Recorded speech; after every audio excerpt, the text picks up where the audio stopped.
కేంద్రం ప్రవేశపెట్టిన పథకంతో రోడ్డు ప్రమాదాల్లో గాయపడ్డ వారికి ₹1,50,000 వరకు ఫ్రీ వైద్యం అందిస్తున్నట్లు మంత్రి పొన్నం ప్రభాకర్ తెలిపారు. రోడ్డు భద్రతా చర్యలపై ఓ అవగాహన కార్యక్రమంలో పాల్గొన్నారు.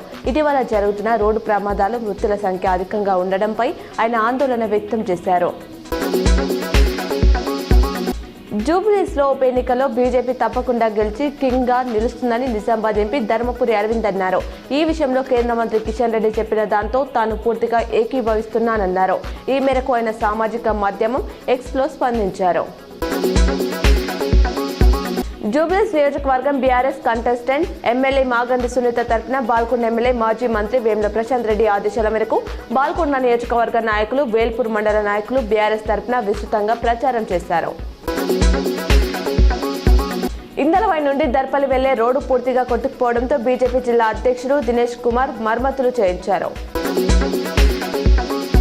గడిచిన 24 గంటల్లో ఎస్ఆర్ఎస్లోకి ఎగువ ప్రాంతాల నుంచి 21,954 క్యూసెక్ల ఇన్ఫ్లో వచ్చిందని అధికారులు తెలిపారు. అయితే ఉదయం 9 గంటలకు 4 గేట్ల ద్వారా అంతే మొత్తంలో నీటిని దిగువకు వదిలినట్లు వెల్లడించారు.